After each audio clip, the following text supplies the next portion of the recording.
না বেলে রুটি বানালে কতই না ভালো হয়, তাই না? তো আজ হচ্ছে আমি আপনাদেরকে দেখাবো না বেলে কিভাবে রুটি বানানো যায়। তো হ্যালো এভরিওয়ান, আসসালামু আলাইকুম। কেমন আছেন সবাই? আশা করছি ভালো আছেন। আমি আলহামদুলিল্লাহ ভালো আছি। তো আমি হচ্ছে আজকে বেলাবেলির ঝামেলা ছাড়াই রুটি কিভাবে বানাতে হয় সেটাই হচ্ছে আপনাদের সাথে শেয়ার করব।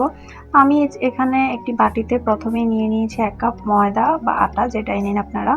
তারপরে দিয়ে দিয়েছি এখানে পরিমাণ মতো লবণ, আর হচ্ছে আমি এখানে আস্তে আস্তে একটু একটু করে পানি দিয়ে এমন একটা হচ্ছে আটার মিশ্রণ করতে হবে, দেখতেই পাচ্ছেন। খুব বেশি পাতলাও হবে না আর খুব বেশি ঘনও হবে না, মিশ্রণটা যেন চামচে লেগে লেগে থাকে এই মিশ্রণটা, তো ওই রকম করে বানিয়ে নিতে হবে। প্যান বসিয়ে দিয়েছি, প্যানের মধ্যে সামান্য একটু ঘি মেখে তারপর হচ্ছে ১.৫ চামচের মতো আমি হচ্ছে এই আটার মিশ্রণটা দিয়ে দিয়েছি, দেখতে পাচ্ছেন। তারপর আমি ১ মিনিটের মতো ঢেকে রেখে তারপর উঠিয়ে, দেখতে পাচ্ছেন উল্টে দিয়েছি। তো ২-১ বার করে উল্টে দিলে কিন্তু রুটিটা এভাবে ফুলে যাবে। রুটিগুলো কিন্তু খুবই সুন্দর হয়েছে। এভাবে হচ্ছে আমি সবগুলো রুটি বানিয়ে নেব।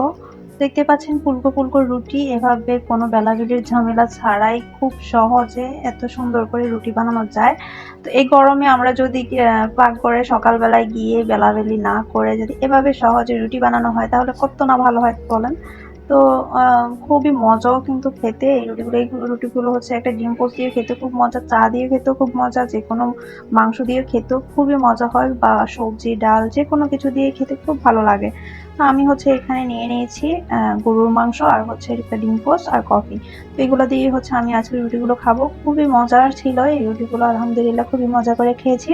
আর আমি কিন্তু রুটিগুলো ছিঁড়েও দেখিয়ে দিচ্ছি, দেখতে পাচ্ছেন খুবই সফট হয় এই রুটিগুলো। তো দেখতেই পাচ্ছেন, মানে নরমালি যে রুটিগুলো আমরা বানাই ওই রুটিগুলো থেকে এই রুটিগুলো কতটা ভালো হয়, খেতেও খুব মজার হয়। তো ট্রাই না করলে কিন্তু এটার টেস্টটা কেমন হয় বুঝবেন না, অবশ্যই বাসায় ট্রাই করে দেখবেন। তো আজকের ভিডিওটি এই পর্যন্তই। আমার ভিডিওটি কেমন হয়েছে অবশ্যই কমেন্ট করে জানাবেন, লাইক কমেন্ট শেয়ার করে দিবেন ভালো লেগে থাকলে। আর সবাই ভালো থাকবেন, সুস্থ থাকবেন। আল্লাহ হাফেজ।